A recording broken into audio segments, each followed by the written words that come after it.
Hello everyone, welcome to अपना सपना JRF। आज की इस वीडियो में हम करने वाले हैं PYQs practice for CSIR net life science. तो आइए वीडियो शुरू करते हैं और देखते हैं आज कौन कौन से क्वेश्चंस को हम प्रैक्टिस करने वाले हैं। तो देखिएगा, आज की इस वीडियो में जो क्वेश्चन हम प्रैक्टिस करने वाले हैं वो मैच टाइप क्वेश्चंस होते हैं। आप सभी जानते ही होंगे कि हमारे एग्जाम में जो कॉलम में क्वेश्चन आते हैं, यानी कॉलम 1 दिया होता है, कॉलम 2 दिया होता है और हमें मैच करके बताना होता है कि कॉलम 1 का कौन सा पॉइंट कॉलम 2 के कौन से पॉइंट से मैच करता है। उन्हें बोलते हैं मैचिंग टाइप क्वेश्चंस। तो जो पेपर फरवरी 2022 में हुआ था, जिसको जून 2021 भी कहा गया है, और उसका जो मॉर्निंग शिफ्ट वाला पेपर है, उस पेपर से जितने भी मैच टाइप क्वेश्चन आए हैं किसी भी यूनिट से हो, वो सब हम आज के वीडियो में प्रैक्टिस करने वाले हैं। इससे पहले जो पेपर जून 2022 शिफ्ट 1 और शिफ्ट 2 है, उसके सारे मैचिंग टाइप क्वेश्चन हम कर चुके हैं। आज इस पेपर की बारी है। तो चलिए देखते हैं अपना सबसे पहला क्वेश्चन कौन सा है। तो इस पेपर के अंदर जो टोटल मैच टाइप क्वेश्चन आए हुए हैं वो 15 क्वेश्चन है। चलिए देखते हैं अपना पहला question.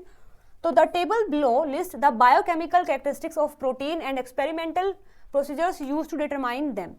Match the characteristics with the experimental procedure. यानी कि यहाँ पर आपको दो लिस्ट देके रखी है, लिस्ट 1 और लिस्ट 2। लिस्ट 1 के अंदर कुछ प्रॉपर्टीज आपको दी गई हैं और लिस्ट 2 के अंदर हम किस प्रोसीजर की हेल्प से इनको फाइंड आउट करते हैं वो आपको दिया गया है। तो उसको कैसे सोल्व करेंगे, चलिए मैं आपको बता देती हूँ। जो न्यूक्लियर मैग्नेटिक रेजोनेंस स्पेक्ट्रम होता है, जिसको हम NMR भी बोलते हैं, वो बेसिकली यूज किया जाता है प्रोटीन की 3D स्ट्रक्चर को जानने के लिए। यानी कोई भी प्रोटीन है, उसकी अगर हम 3 डायमेंशनल स्ट्रक्चर को देखना चाहते हैं तो वहां पर हम NMR का इस्तेमाल करते हैं। जो एफिनिटी क्रोमेटोग्राफी है, उसमें हम क्या करते हैं, बाइंडिंग स्पेसिफिसिटी को देखते हैं। मतलब कुछ फैक्टर ऐसे होते हैं हमारे सेल के अंदर जिनकी बाइंडिंग एफिनिटी होती है एक दूसरे के साथ में, मतलब वो एक दूसरे के साथ में ही बाइंड करते हैं। तो इस प्रोसीजर को ही इस्तेमाल करके हम करते हैं एफिनिटी क्रोमेटोग्राफी। इसके बाद जो आइसोइलेक्ट्रिक फोकसिंग है वो हम करते हैं आयनिक चार्ज के बिहाफ पर, यानी किस आयन पर या फिर मतलब किसी भी एटम पर कौन सा चार्ज है उसके बिहाफ पर हम करते हैं आइसोइलेक्ट्रिक फोकसिंग। इसके बाद जो मॉलिक्यूलर चार्ज होता है, इसके बिहाफ पर हम करते हैं अल्ट्रा सेंट्रीफ्यूगेशन, यानी चीज़ों को सेपरेट आउट करने के लिए हम मॉलिक्यूलर चार्ज का यूज करते हैं। तो ये टेक्निक है, इसके बिहाफ पर ही हमारा क्वेश्चन आया हुआ है। तो देखिए, जो 3D स्ट्रक्चर है वो हम कैसे फाइंड आउट कर सकते हैं, with the help of NMR। यानी A का दिया हुआ है 1 और देखो A का 1 जो है केवल आपको सेकंड ऑप्शन में दिया है। तो ये जो मैचिंग टाइप क्वेश्चन होते हैं, इनकी सबसे अच्छी बात ये होती है कि अगर आपको 1-2 पॉइंट भी पता है तो आप अपने सही आंसर पर आराम से पहुंच सकते हैं। देखो यहाँ अगर आपको केवल ये पता है कि जो 3D स्ट्रक्चर है वो कैसे फाइंड आउट करते हैं, तो आप अपने सही आंसर पर आ गए हैं, क्योंकि A का 1 केवल आपको एक ही ऑप्शन में दिया हुआ है। आप इन सभी को कट कर सकते हैं, ठीक है। जो आयनिक चार्ज है उससे हम क्या करते हैं, आइसोइलेक्ट्रिक फोकसिंग करते हैं। बाइंडिंग स्पेसिफिसिटी से हम क्या करते हैं, एफिनिटी क्रोमेटोग्राफी करते हैं। और मॉलिक्यूलर साइज के बिहाफ पर हम करते हैं अल्ट्रा सेंट्रीफ्यूगेशन। यानी A का 1 है, B का 2 है, C का 3 है और D का 4 है। Second option will be the right answer for this question. चलिए बात करते हैं अगले क्वेश्चन की। Given below are various plant natural product and their basic structural unit. ये क्वेश्चन जो है आया है यूनिट नंबर 6 से। यहाँ आपको नेचुरल प्रोडक्ट्स दिए गए हैं जो कि प्लांट के अंदर मिलते हैं, और यहाँ बताया है कॉलम 2 के अंदर कि ये जो नेचुरल प्रोडक्ट है ये बनते किससे हैं। आपको मैच करके बताना है कि कौन सा स्टेटमेंट, कौन सा ऑप्शन यहाँ पर सही है। तो देखो, फिनोलिक्स इसमें दिया हुआ है, एल्केलॉइड्स, फिनोलिक्स, टर्पिनॉइड्स और साइनोजेनिक ग्लाइकोसाइड्स। तो ये सभी क्या है, सेकेंडरी मेटाबोलाइट्स होते हैं जो कि प्लांट के अंदर मिलते हैं। तो ये जो एल्केलॉइड्स होते हैं ये नाइट्रोजन कंटेनिंग कंपाउंड होते हैं, यानी इन कंपाउंड के पास, एल्केलॉइड के पास नाइट्रोजन प्रेजेंट होता है। जो फिनोलिक्स होते हैं उनमें क्या होगा, एक एरोमेटिक रिंग होगी जिसके ऊपर OH ग्रुप प्रेजेंट होता है, लाइक दिस। ये एक रिंग होती है जिसके ऊपर यहाँ OH होता है, तो उनको फिनोलिक कंपाउंड हम कहेंगे। जो टर्पिनॉइड्स होते हैं उनके पास एक 5 कार्बन की आइसोप्रीन यूनिट होती है, जिससे कि सारे ये जो टर्पिनॉइड्स हैं ये बने होते हैं। अब ये जो साइनोजेनिक ग्लाइकोसाइडेज है, साइड्स है, ये बनते हैं ग्लूकोज से प्लस A ग्लाइकन यूनिट से। यानी ग्लाइकन तो ग्लूकोज प्लस A ग्लाइकन, यानी ग्लूकोज से कुछ भी अलग हो सकता है, आइदर प्रोटीन हो सकता है, फैट्स हो सकते हैं, कार्बोहाइड्रेट्स हो सकते हैं। तो ये अगर मिलते हैं तो बनता है साइनोजेनिक ग्लाइकोसाइड्स। तो चलिए मैच कर लेते हैं। फिनोलिक्स जो है वो किससे बनते हैं, एरोमेटिक रिंग होगी जिसके पास OH ग्रुप होता है, यानी A का हो जाएगा 4th। और देखो A का 4th आपको 2 ऑप्शन में दिया हुआ है, तो सेकेंड और थर्ड को आप डायरेक्टली कट कर सकते हैं। इसके बाद जो एल्केलॉइड्स होते हैं वो क्या है, नाइट्रोजन कंटेनिंग है, यानी B का दिया हुआ है 3rd। और देखो B का 3rd आपको केवल एक स्टेटमेंट में दिया है, तो ये भी गलत हो जाएगा। तो देखो हम अपने सही आंसर पर आ गए हैं केवल 2 ऑप्शन से ही। अगर हमने 2 को ही मैच कर दिया है तो हम अपने सही आंसर पर आ गए हैं। जो टर्पेनोइड्स होते हैं वो 5 कार्बन की जो आइसोप्रीन यूनिट है उससे मिलकर बने होते हैं, और साइनोजेनिक ग्लाइकोसाइड का मतलब है ग्लूकोज यूनिट जब जुड़ी होती है किसी ओ बीटा डी ग्लाइकोसाइड लिंकेज की हेल्प से किसी दूसरे कंपाउंड से, तो बनता है साइनोजेनिक ग्लाइकोसाइड। तो हमारा fourth option will be the right answer. चलिए बात करते हैं अगले क्वेश्चन की। Optical remote sensing has been increasingly used to monitor vegetation globally. The table below it lists different regions of the electromagnetic radiation spectrum as well as different vegetation characteristics. मतलब ये देखने के लिए कि किसी एरिया में कैसा वेजिटेशन है, यूज किया जाता है ऑप्टिकल रिमोट सेंसिंग। तो ये एक मेथड है जो कि यूज किया जाता है ये देखने के लिए कि पर्टिकुलर जगह पर किस तरीके का माहौल है, यानी क्या वहां पर बिल्डिंग्स हैं या फिर पानी है या फिर लैंड है या फिर रोड है या फिर कैसी वेजिटेशन है। ठीक है, तो इसको यूज कैसे किया जाता है, देखो ये टेक्निक होती है जो ऑप्टिकल रिमोट सेंसिंग जो टेक्निक है वो यूज की जाती है वेजिटेशन को देखने के लिए। तो उसमें होता क्या है, जैसे कि सनलाइट है, जैसे ही सनलाइट किसी भी चीज पर पड़ती है तो पढ़ने के बाद फिर वो रिफ्लेक्ट होती है। जैसे देखो सन से ये लाइट आई है, रिफ्लेक्ट होकर फिर वापस जाएगी। यहाँ पर जो वाटर है उस पर पड़ी है तो ये भी रिफ्लेक्ट होगी, यहाँ पर ग्रास है तो उस पर फॉल ऑफ हुई है तो ये भी रिफ्लेक्ट होगी। ऐसे ही कोई बेयर सोइल है तो वहाँ से रिफ्लेक्ट होगी, कोई रोड है तो वहाँ से भी रिफ्लेक्ट होगी, अगर कोई बिल्डिंग एरिया है तो वहाँ से भी रिफ्लेक्ट होगी। तो जो सनलाइट यहाँ गिरती है और गिरने के बाद जो रिफ्लेक्ट होती है उनका वेवलेंथ डिफरेंट होता है। तो वहाँ पर सैटेलाइट लगे होते हैं, सेंसिंग्स लगे होते हैं जो कि ये सेंस करते हैं कि पर्टिकुलर एरिया से कैसी लाइट रिफ्लेक्ट होकर आ रही है। अब जैसे भी लाइट रिफ्लेक्ट होकर आ रही होती है उससे पता लगाया जाता है कि इस पर्टिकुलर एरिया में कैसी कंडीशन है, वहाँ पर रोड है या पानी है या मिट्टी है या फिर वहाँ कोई बिल्डिंग्स हैं या फिर कोई वेजिटेशन है, ग्रास है या फिर बड़े प्लांट्स हैं। तो ये सब हम इस टेक्निक की हेल्प से यूज करते हैं। ठीक है, तो ये है ऑप्टिकल रिमोट सेंसिंग। अब देखो यहां आपको दिया हुआ है कौन सी लाइट का कौन सा पार्ट यूज किया जाता है, मतलब यहां तो आपको दिया है कि ये जो सनलाइट है उसका कौन सा पार्ट यूज किया गया है, और यहां आपको दिया गया है कि इस लाइट का कौन सा पार्ट की हेल्प से हम चीजों को डिटेक्ट करते हैं। ठीक है, तो यहाँ पर जो शॉर्ट वेव इंफ्रारेड है, नियर इंफ्रारेड है, विजिबल है, अल्ट्रावायलेट है। तो देखो विजिबल जो लाइट है हम सभी जानते हैं कि जो प्लांट हैं फोटोसिंथेसिस करते हैं तो वो विजिबल लाइट में ही करते हैं। तो विजिबल लाइट की हेल्प से हम क्या देख सकते हैं कि पर्टिकुलर एरिया में जो प्लांट फोटोसिंथेसाइज करते हैं वो कितने हैं, उनकी वेजिटेशन कितनी है और कैसी है। तो यानी कि जो बी है वो हम यूज करेंगे थर्ड के लिए, यानी विजिबल लाइट हम इस्तेमाल करेंगे ये देखने के लिए कि वहां पर ऐसे कितने प्लांट हैं जो कि फोटोसिंथेसिस कर रहे हैं। ठीक है, तो बी का हो जाएगा थर्ड, और बी का थर्ड हमें दिया हुआ है दो स्टेटमेंट में, तो यानी हम 1 को भी कट कर सकते हैं और 3 को भी कट कर सकते हैं। या तो हमारा आंसर 2 होगा या तो हमारा आंसर 4 होगा। ठीक है, अब देखिए ये जो ए है अल्ट्रावायलेट जो है इसका यूज किया जाता है जो ओजोन लेयर है उसके फाइंड आउट करने में। तो यहाँ पर देखो ओजोन लेयर का कुछ भी नहीं दिया हुआ है तो ए का कोई भी आंसर नहीं होगा। तो हमारा जो सेकंड स्टेटमेंट है उसमें ए का भी दिया हुआ है तो ये भी गलत हो जाएगा।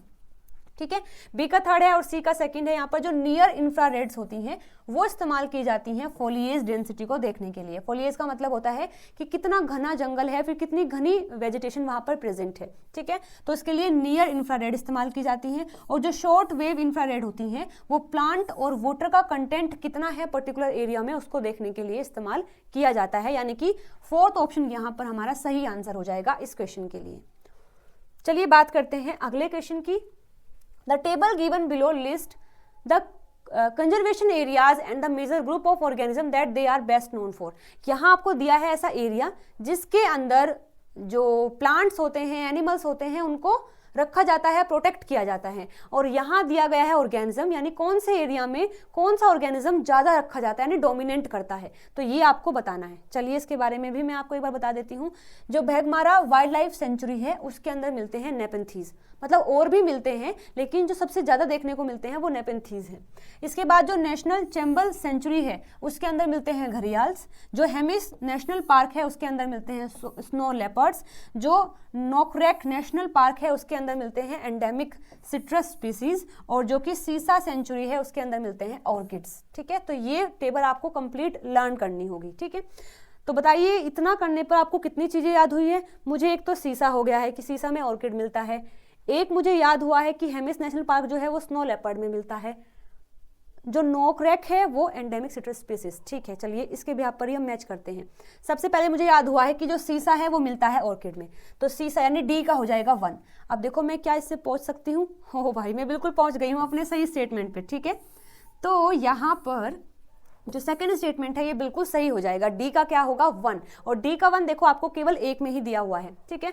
तो सीसा सेंचुरी ऑर्किड है, और मुझे कौन सा याद हुआ था, हेमिस नेशनल पार्क भी मुझे याद हो गया था, उसमें स्नो लेपर्ड था, तो ए का हो जाएगा 4th, ए का हो जाएगा 4th, बिल्कुल सही है।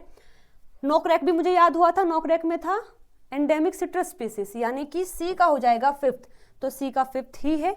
और इसके बाद बचा है हमारा भेगमारा वाइल्ड लाइफ सेंचुरी जिसमें नेपेंथीज, यानी ई का हो जाएगा 3rd, ई का 3rd है, ठीक है।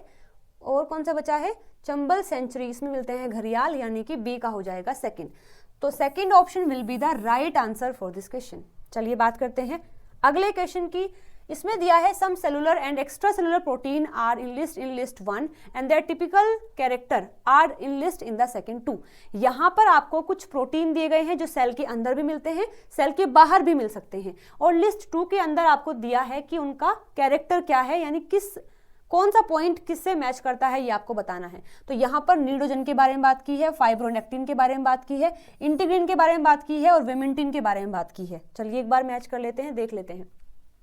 जो इंटीग्रिन होते हैं are the principal receptor used by the animal cell to bind to the extra cellular matrix. They are heterodimer and function as transmembrane linkers between the extra cellular matrix and the actin cytoskeleton. इसमें बताया है कि ये मानो कोई animal cell है, तो ये जो इंटीग्रिन है ये एक रिसेप्टर है जो कि डाइमर होता है, यानी कि एक अल्फा यूनिट होती है और एक बीटा यूनिट होती है। तो सेल के अंदर जो साइटोस्केलेटन प्रेजेंट है और सेल के बाहर जो प्रोटीन प्रेजेंट है जिसको हम ईसीएम बोलते हैं, यानी एक्स्ट्रा सेलुलर मैट्रिक्स बोलते हैं, इन दोनों को जोड़ने का काम करता है ये इंटीग्रिन। मतलब बाहर जुड़ जाता है ये ईसीएम से और अंदर जुड़ जाता है ये साइटोस्केलेटन से, तो यहाँ पर इन दोनों को जोड़ने का काम करता है ये इंटीग्रिन, ठीक है। चलिए एक बार मैच कर लेते हैं। इंटीग्रिन के बारे में क्या दिया है कि ये एक हेट्रोडाइमर है जो कि अल्फा और बीटा सब यूनिट से मिलकर बना होगा और बाइंड करता है एक्स्ट्रा सेलुलर मैट्रिक्स प्रोटीन से। तो यही हमने पढ़ा है, यानी सी का हो जाएगा 4th। तो देखो सी का 4th हमें 2 ऑप्शन में दिया हुआ है, यानी कि हम फर्स्ट भी कट कर सकते हैं और 4th भी कट कर सकते हैं। चलिए ठीक है। इसके बाद फाइब्रोनेक्टिन क्या होता है? Fibronectin exist as a protein dimer consisting of 2 nearly identical monomer linked by a pair of disulphide bond. The fibronectin protein is produced from a single gene, but alternate splicing of its pre-mRNA lead to the creation of the several isoform। यानी कि DNA में केवल एक ही single gene होता है इस fibronectin की formation के लिए, लेकिन जब ये जीन से बनता है एमआरएनए, तो एमआरएनए में अलग अलग तरीके से स्प्लाइसिंग होती है, अल्टरनेट स्प्लाइसिंग होती है, जिस वजह से वहाँ हमें बहुत सारे टाइप के प्रोटीन मिल जाते हैं। यानी कि जो फाइब्रोनेक्टिन है उसका जीन तो एक ही है, एमआरएनए भी एक ही बना है, लेकिन स्प्लाइसिंग के कारण वहाँ हमें अलग अलग फाइब्रोनेक्टिन जिनमें डाइवर्स फॉर्म प्रेजेंट होगी वो हमें मिलते हैं। तो ये है फाइब्रोनेक्टिन के बारे में। अच्छा, ये है क्या? ये एक प्रोटीन डाइमर होता है, ठीक है। तो हम देख सकते हैं फाइब्रोनेक्टिन क्या है। In human genome one gene of this protein is present but many different isoform are there due to alternate splicing. तो यानी कि जो बी है उसका हो जाएगा 1, तो बी का 1 हमें केवल 3rd में दिया हुआ है, तो सेकंड भी यहाँ से कट जाएगा। हमारा सही आंसर तो आ गया है 3rd ऑप्शन, ठीक है। इसके बाद नीडोजन बचा है और विमेंटिन बचा है। जो विमेंटिन है is a major constituent of the intermediate filament family of protein, is ubiquitously expressed in normal mesenchymal cell and is known to maintain the cellular integrity and provide the resistance against the stress। यानी stress हो जाता है तो उसके against भी protection देता है। जो सेल की इंटीग्रिटी है उसको भी मेंटेन करने में हेल्प करता है, और जो मेसेनकाइमल सेल होते हैं वहां पर ये जो विमेंटिन है ये प्रेजेंट होता है, ठीक है। और ये पार्ट किसका है? इंटरमीडिएट जो फिलामेंट होते हैं उसका पार्ट है, ठीक है। चलिए इसको भी मैच कर लेते हैं। यहाँ पर ये इंटरमीडिएट फिलामेंट प्रोटीन है that is typically expressed in the epithelial और मेसेनकाइमल सेल। तो यानी कि डी का हो जाएगा 2nd, तो डी का 2nd ही है इसमें, ठीक है। और सी का हो जाएगा 4th, सी का तो 4th ही था। ए यानी जो नीडोजन है उसका हो जाएगा 3rd। चलिए इसके बारे में बता देती हूँ। ये जो नीडोजन है, nidogen 1 and 2 are found in the basement membrane during human embryonic development. जब ह्यूमन एम्ब्रियो फॉर्म में होता है, उसकी जब डेवलपमेंट हो रही होती है, उस दौरान ये दोनों फैक्टर कहाँ मिलते हैं? बेसमेंट मेम्ब्रेन के अंदर मिलते हैं। Nidogen have been propose to play a key role in the basement assembly, यानी कि बेसमेंट मेम्ब्रेन की असेंबली में ये हेल्प करते हैं और फिर वहाँ प्रेजेंट रहते हैं, ठीक है। तो मतलब कि इसमें क्या लिखा है, one of the principal structural protein of basal laminae, यानी कि जो बेसमेंट मेम्ब्रेन है। तो ए का हो जाएगा थर्ड, और ए का थर्ड यानी third option will be the right answer. चलिए बात करते हैं अगले क्वेश्चन की। यहां पर भी आपको कॉलम ए और कॉलम बी दिया गया है। कॉलम ए के अंदर दिया है फाइटो रेमिडेशन की जो टेक्निक्स होती हैं वे दी गई हैं, जो टर्म्स हैं, और उन टर्म्स में क्या किया जाता है वो आपको कॉलम बी के अंदर दिया है, आपको मैच करके बताना है, ठीक है। तो देखो एक्सक्लूडर्स का मतलब क्या होता है, यहाँ पर एक्सक्लूडर का मतलब है टू कीप आउट और प्रिवेंट फ्रॉम द एंटरिंग, यानी कि मानो ये कोई पार्ट है, कोई भी ये फैक्टर है और यहाँ कोई भी चीजें हैं, तो अगर मुझे इसमें जाने से रोकना है तो यहाँ जो भी चीजें मैं लगाऊंगी इस चीज को रोकने के लिए, या फिर इस सेल के अंदर भी ये हो सकता है जो कि इसकी एंट्री को रोकता है, उसको हम बोलते हैं एक्सक्लूडर्स, ठीक है। तो एक्सक्लूडर्स क्या होंगे, can resist the heavy metal ion to the root and detoxify them, can absorb and transfer heavy metal to aerial part, नहीं। तो मतलब हम एक्सक्लूडर को मैच कर सकते हैं कि ये रिस्ट्रिक्ट कर देता है, रोक देता है हैवी मेटल आयन को to the root and the detoxify them. मतलब मानो ये कोई भी प्लांट है, एक बार मैं आपको समझा देती हूँ। मानो ये कोई प्लांट है और ये इसका रूट वाला पार्ट है, तो रूट के अंदर ये हैवी मेटल ना जा सके इसलिए यहाँ पर प्रेजेंट होते हैं एक्सक्लूडर्स। तो ये जो ए वाला पार्ट है इसको मैं कनेक्ट कर सकती हूँ फोर्थ से, तो ए का फोर्थ मुझे एक ही ऑप्शन में दिया हुआ है, तो यानी एक पॉइंट से ही मैं अपने सही आंसर पर आ गई हूँ, ठीक है। बी में देखो क्या दिया है, हैवी मेटल्स प्रोटीन ट्रांसपोर्टर, मतलब अगर किसी प्लांट के अंदर हमें हैवी मेटल को ट्रांसपोर्ट करने के लिए प्रोटीन बनाना पड़ता है तो उसमें ट्रांसजेनेसिस करना पड़ेगा, यानी उसमें कुछ चेंजेस करने पड़ेंगे या फिर उसके जीन में कोई चेंज करना पड़ेगा जिससे कि वो हैवी मेटल को ट्रांसपोर्ट कर सके, यानी बी का हो जाएगा थर्ड। तो बी का थर्ड भी दिया हुआ है।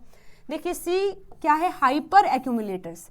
हाइपर एक्यूमुलेटर्स का मतलब क्या है, हाइपर का मतलब होता है ज्यादा और एक्यूमुलेट का मतलब होता है अपने अंदर स्टोर करना। तो can absorb and transfer heavy metals to aerial part without phytotoxicity symptoms, यानी कि ये हाइपर एक्यूमुलेटर कैसे हो सकता है, क्योंकि इसके पास एबिलिटी है कि वो जो हैवी मेटल्स हैं उनको एब्जॉर्ब कर ले और जो बाकी एरियल पार्ट है वहां पर ट्रांसफर कर दे। तो अगर वो ऐसा कर सकता है, मतलब एब्जॉर्ब करके ट्रांसफर कर सकता है, तो चांस ये है कि उसके अंदर टॉक्सिसिटी नहीं बनेगी हैवी मेटल के कारण और वो हाइपर एक्यूमुलेट भी कर लेगा चीजों को, ठीक है। तो सी का हो जाएगा 1, सी का 1 दिया है। टी का जो हाई बायोमास और जो नॉन एक्यूमुलेटर होते हैं, इनमें ये जो दो स्पीसीज दी गई हैं सेलिक्स और पॉपुलस, ये दो ऐसी स्पीसीज हैं जो कि हाई बायोमास होता है और वो कोई भी चीजें एक्यूमुलेट नहीं करती, यानी हैवी मेटल्स को एक्यूमुलेट नहीं करती हैं। तो डी का हो जाएगा 2nd। तो हमारा fourth option will be the right answer for this question. ये यूनिट नंबर 12 का क्वेश्चन है अप्लाइड इन बायोलॉजी में से, ठीक है। Yes, next question that the table given below list fossils and the major group of plant to which they belong. List 1 के अंदर आपको कुछ fossils दिए गए हैं और list 2 के अंदर बताया है कि ये fossil कौन से plant group से belong करते हैं, ये आपको बताना है। तो ये बिल्कुल ही conceptual question है, यानी कि आपको चीजें यहाँ पर याद ही करनी पड़ेंगी। तो जो नेंदिता है ये है ब्रायोफाइट, जो रेनिया है ये है टेरिडोफाइट, जो एंटार्क्टिसाइकस है ये है ब्रायोफाइट, और जो ट्रिकोलपाइट्स है ये है एंजियोस्पर्म। चलिए मैच कर लेते हैं। आपको कोई याद हुआ है, मुझे नेंदिता याद हो गया है, ब्रायोफाइट, और रहीनिया याद हो गया है टेरिडोफाइट। चलिए मैच कर लेते हैं। तो जो नेंदिता है वो क्या था, ब्रायोफाइट था, तो ए का थर्ड भी हो सकता है, ए का फोर्थ भी हो सकता है। अब हमें ऑप्शन में देखना पड़ेगा क्या दिया हुआ है, तो ए का केवल थर्ड दिया हुआ है और एक ही ऑप्शन में दिया हुआ है, तो ये भी गलत हो जाएगा, ये भी गलत और ये भी गलत, ठीक है। तो एक ऑप्शन से ही, मतलब एक स्टेटमेंट से ही मैं अपने सही आंसर पर आ गई हूँ, 2nd ऑप्शन, ठीक है। जो रेहिनिया है ये है टेरिडोफाइट, यानी बी का हो जाएगा 2nd, बी का 2nd ही दिया है। जो एंटार्क्टिसाइकस है, एंटार्क्टिसाइकस क्या था, ये भी ब्रायोफाइट था, तो यानी सी का हो जाएगा 4th। और जो ट्राइकोलपाइटिस है ये है एंजियोस्पर्म, यानी डी का हो जाएगा 1। 2nd option will be the right answer. चलिए बात करते हैं अगले क्वेश्चन की।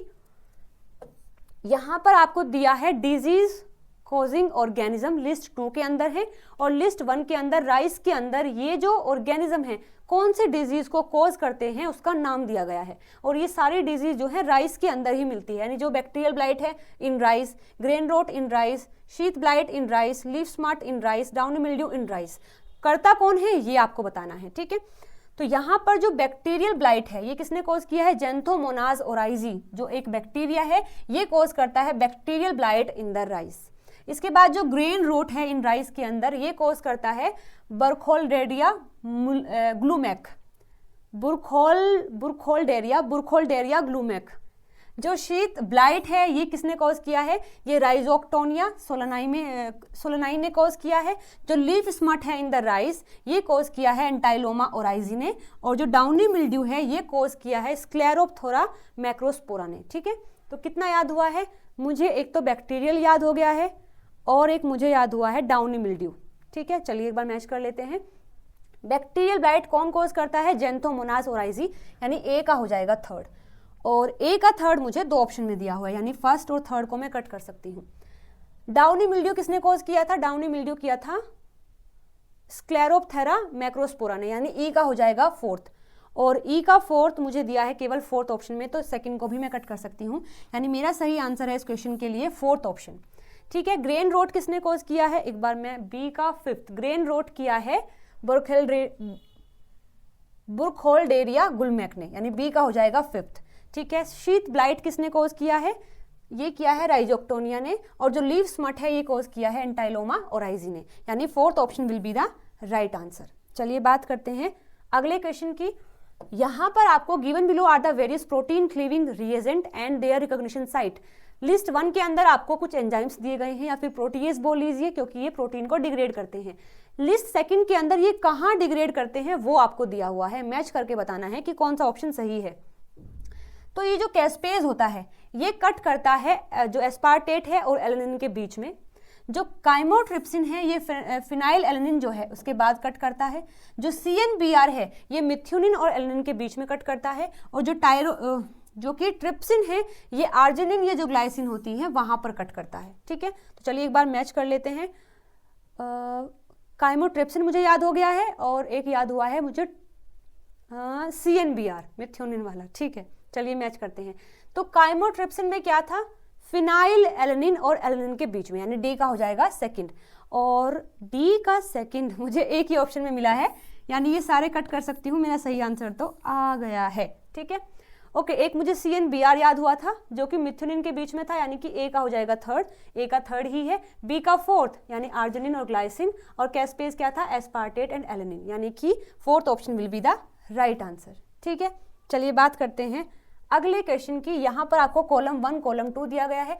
कॉलम 1 के अंदर बताया है मूवमेंट ऑफ द ऑर्गेनिज्म, और कॉलम 2 के अंदर उस मूवमेंट का क्या नाम है ये बताया गया है। आपको मैच करके बताना है कि कौन सा सही है।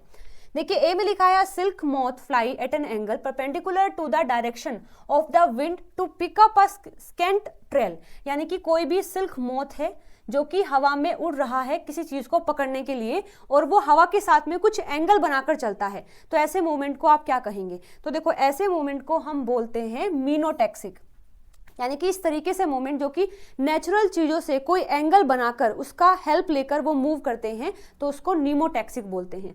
जैसे देखो, नीमोटैक्सिक में क्या है, movement by organism involving the constant angular orientation. जैसे कि जो बीज होती हैं, जो मधुमक्खियां होती हैं, वो अपनी छत्ते तक कैसे पहुंच पाती हैं, such as movement at the constant angle to the light source. उन्हें जो भी लाइट सोर्स दिख रहा होता है उससे पर्टिकुलर एंगल बनाकर वो अपना जो हाइव होता है वहां तक पहुंच पाती हैं। तो अगर कोई पर्टिकुलर एंगल बनता है किसी चीज को इंडिकेशन लेकर, तो उसको बोलते हैं मीनोटैक्सिक, यानी कि ए का हो जाएगा फोर्थ, ए का हो जाएगा फोर्थ, और ए का फोर्थ हमें दिया है दो ऑप्शन में, तो थर्ड को और फोर्थ को हम कट कर सकते हैं।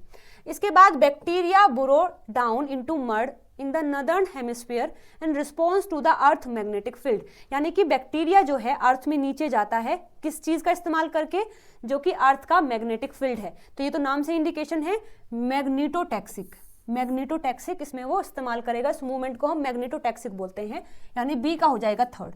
और बी का थर्ड भी ठीक है, यहाँ दोनों में दिया हुआ है, मतलब हम अपने आंसर पे अभी नहीं आए हैं। ओके, सी में लिखा है girl reach her school using a pharmacy and a book shop as a landmark, यानी कि कोई लड़की है वो अपने स्कूल में जाती है कुछ लैंडमार्क मानकर कि यहाँ फार्मेसी है और यहाँ पर बुक शॉप है, तो उसके बाद मेरा स्कूल होगा। तो अगर हम ऐसे मूवमेंट करते हैं किसी चीज़ को लैंडमार्क बनाकर, जैसे हम देख लेते हैं कि यहाँ पर ये चीज़ है तो वो चीज़ आ जाएगी अगली। तो हमने जो ये चीज़ है वो लैंडमार्क की तरह यूज़ की है, उस मोमेंट को हम बोलते हैं नीमोटैक्सिक। ठीक है, तो सी का हो जाएगा 1 और सी का 1 तो हमें फर्स्ट में दिया है, तो अब हम सेकंड को कट कर सकते हैं। हमारा सही आंसर हो जाएगा the first option. Planaria move toward the direction of the higher concentration of the food by comparing the gradient of stimuli around it। उसको हम बोलते हैं लीनोटैक्सिक। लीनोटैक्सिक में क्या होता है कि मानो यहाँ कोई भी ऑब्जेक्ट रखा हुआ है, तो ऑब्वियसली ये यहाँ पर रखा है तो उसका कंसंट्रेशन यहाँ हाई होगा और यहाँ पर क्या होगा, कम होगा। अब कोई भी ऑर्गेनिज्म है जिसे इस ऑब्जेक्ट को लेना है, तो वो किस बिहाफ पर लेगा, वो इस चीज को फील करेगा कि कहाँ पर कंसंट्रेशन ज्यादा है। जहां पर कंसंट्रेशन ज्यादा होगी वो वहां पर मूव करेगा, तो वो इस तरीके से मूव करने लगेगा। तो इस ऑर्गेनिज्म ने कैसे मूव किया है, जो ग्रेडियंट बना है, जो डिफरेंस आया है कि यहाँ ज्यादा है यहाँ कम है, तो ऐसे मूवमेंट को हम बोलते हैं लीनोटैक्सिक। ठीक है, तो जो लीनोटैक्सिक होता है is the achievement of orientation by alternate lateral movement of the part or all of a body their appearance to occur a comparison of intensities of stimulation between one position and the other and a choice between them। यानी जो intensities होती हैं, जो concentration होती हैं, उसके behalf पर वो मूव करते हैं। तो first option will be the right answer. चलिए बात करते हैं अगले क्वेश्चन की। ओके ठीक है, तो यहाँ मैंने बताया भी है कि जो सिल्क मॉथ है वो मूव करता है मीनोटैक्सिक की हेल्प से, जो बैक्टीरिया है वो मैग्नेटिक फील्ड का इस्तेमाल करता है मैग्नेटोटैक्सिक की हेल्प से, जो गर्ल है वो लैंडमार्क को यूज करके जाएगी, उसको बोलेंगे नीमोटैक्सिक, और अगर प्लेनेरिया मूव करता है ग्रेडियंट बनाकर तो उसको बोलते हैं लीनोटैक्सिक। ठीक है, नेक्स्ट क्वेश्चन है, यहाँ पर लिस्ट 1 और लिस्ट 2 दी गई है जो कि एंजियोस्पर्म फैमिलीज और उनका जो ग्रुप है उसके रिगार्ड में दिया गया है। तो यहाँ बेसल एंजियोस्पर्म के बारे में बात की है, फैबिड्स, मालविड्स और लैमिड्स। चलिए इसके बारे में बात कर लेते हैं। तो ये जो एंजियोस्पर्म फाइलोजेनेटिक ग्रुपिंग होती है जिसको एपीजी बोलते हैं, ये क्लासिफिकेशन है एंजियोस्पर्म को क्लासिफाई करने के लिए। तो ये इनके ग्रुप्स है मालविड, फैबिड्स और लैमिड्स और बेसिल एंजियोस्पर्म, और इन ग्रुप के अंदर कौन कौन सी फैमिली आती है वो आपको यहाँ पर दी गई है। तो जो मालविड्स होते हैं उनके अंदर आती है फैमिली एक्टिनेशिया, ब्रेसिकेसी, कैपेरेसी और कैरिसिएसी और सिलोनोमेसी। ये फैमिली जो हैं मालविड ग्रुप के अंदर आती हैं। अब हमारे ऑप्शन में क्या दिया हुआ है कि देखो मालविड के अंदर कौन आएगा, ब्रेसिकेसी आएगा। ठीक है, तो सी का हो जाएगा 1 और सी का 1 हमें 2 ऑप्शन में दिया हुआ है, यानी कि सेकंड भी कट कर सकते हैं और थर्ड भी कट कर सकते हैं। ठीक है, उसके बाद जो फैबिड्स होती हैं, फैबिड्स के अंदर जो फैमिली आती है वो क्यूकरबिटेसी है, फैबिएसी है, रोजेसी है और यूफोर्बिएसी है। अब हमारे क्वेश्चन में कौन सा दिया है एक बार देख लेते हैं। क्यूकरबिटेसी दिया हुआ है जो कि फैबिड्स का है, तो यानी बी का हो जाएगा सेकंड, और बी का सेकंड तो हमें एक ही ऑप्शन में दिया है, फोर्थ को भी हम कट कर सकते हैं। ठीक है, अब आगे देख लेते हैं। जो लैमिड्स होता है उसके अंदर कौन कौन सी फैमिली आएंगी, सोलेनेसी, रूबिएसी, ओलिएसी और एपोसाइनेसी। तो हमारे ऑप्शन में कौन सा दिया है, सोलेनेसी दिया हुआ है लैमिड्स के लिए, तो यानी डी का हो जाएगा थर्ड, तो डी का थर्ड भी दिया हुआ है। और जो बेसल एंजियोस्पर्म है उसमें हो जाएगा निम्फेसिएसी। देखो जो बेसल एंजियोस्पर्म है उसमें निम्फेसिएसी और किरेटोफाइलेसी और फ्लोरेंथिएसी। ठीक है, तो इसका हो जाएगा हमारा फोर्थ ऑप्शन, यानी ए का हो जाएगा fourth. So first option will be the right answer for this question. चलिए देखते हैं अगला क्वेश्चन। यहाँ पर भी आपको लिस्ट 1 लिस्ट 2 दी गई है। लिस्ट 1 के अंदर प्लांट ग्रुप दिया गया है और लिस्ट 2 के अंदर उनकी कुछ कैरेक्टर के बारे में आपको बताया है, मैच करके बताना है कि कौन सा सही है। लिवरवर्ट्स है और मॉसिस है। तो ये हम पता है कि प्लांट को जो है 5 ग्रुप्स में 5 डिवीजन में डिवाइड किया गया है, algae, bryophyte, pteridophyte, gymnosperm and angiosperm. तो यहाँ पर ये जो क्वेश्चन है ब्रायोफाइट से आया हुआ है। तो जो ब्रायोफाइट है उसको भी फर्दर 3 पार्ट्स में डिवाइड किया गया है, मॉसिस, हॉर्नवर्ट और लिवरवर्ट। ठीक है, तो मतलब सबसे पहले यहाँ से स्टार्ट है लिवरवर्ट, फिर आता है हॉर्नवर्ट और फिर आता है मॉसिस। तो यहाँ पर बात की गई है लिवरवर्ट की और मॉसिस की। चलिए देख लेते हैं। तो ये जो लिवरवर्ट है और ये जो मॉसिस है, लिवरवर्ट का जो थैलस होता है उनकी प्लांट बॉडी, यानी वो किस तरीके से दिखाए जाते हैं। वो प्रोस्टेट होता है, प्रोस्टेट होता है और ये इरेक्ट होते हैं। देखो प्रोस्टेट का मतलब है कि वो ऐसे क्रीप करते हुए चलेंगे, जैसे मानो ये लैंड वाला पोर्शन है तो ये बिल्कुल क्रीप करते हुए बिल्कुल लैंड पर ही चलते रहते हैं, तो हम इसको बोलते हैं प्रोस्टेट थैलस। जबकि मॉसिस की बात करते हैं तो वो लैंड से परपेंडिकुलर होते हैं, यानी इरेक्ट फॉर्म में प्रेजेंट होते हैं लाइक दिस। तो मॉसिस क्या है, इरेक्ट थैलिस को रखती है, जबकि ये प्रोस्टेट होते हैं। इनके जो राइजोइड्स हैं, क्योंकि ब्रायोफाइट काफी एडवांस नहीं है as compare to angiosperm, gymnosperm, तो उनके पास जो रूट है वो भी प्रेजेंट नहीं होती है। तो रूट के फंक्शन करने के लिए वहां पर राइजोइड्स प्रेजेंट होते हैं। अब जो लिवरवर्ट है उसमें यूनिसेलुलर राइजोइड्स होते हैं, जबकि मॉसिस की बात करें तो वहां पर मल्टी सेलुलर राइजोइड्स होते हैं। फिर कहा है कि इनकी जो मेन प्लांट बॉडी है जो डोमिनेट करती है वो गैमेटोफाइट है, जबकि इनकी जो मेन प्लांट बॉडी है जो डोमिनेट करती है वो भी गैमेटोफाइट है। क्या आपको पता है कि एंजियोस्पर्म जो होते हैं, जो हम आसपास बड़े बड़े से प्लांट देखते हैं, उनमें कौन सा फेज डोमिनेट करता है, स्पोरोफाइट या गैमेटोफाइट? आप मुझे बताएंगे कमेंट करके, ठीक है। चलिए, तो ब्रायोफाइट का तो मैंने बता दिया है कि गैमेटोफाइट डोमिनेट करता है, मोसिस में भी गैमेटोफाइट डोमिनेट करता है, ठीक है। इनका जो स्पोरोफाइट होता है वो लेस इलेबोरेट होता है, यानी कि थोड़ा कमजोर सा होता है, अच्छे से वेल डेवलप नहीं है। लेकिन मोसिस की अगर बात करते हैं तो एज कंपेयर टू लीवरवर्ट्स इनका जो स्पोरोफाइट होता है वो मोर इलेबोरेट होता है और उसमें स्टोमेटास प्रेजेंट होते हैं, ठीक है। चलिए मैच कर लेते हैं अब अपने हम इस क्वेश्चन को। तो जो लीवरवर्ट्स होते हैं उनके पास क्या है, यूनिसेलुलर राइजोइड्स है, बिल्कुल है, तो ए का हो जाएगा 1। जो मोसिस है उनके पास कैसा था, मल्टी सेलुलर था, यानी बी का हो जाएगा 2।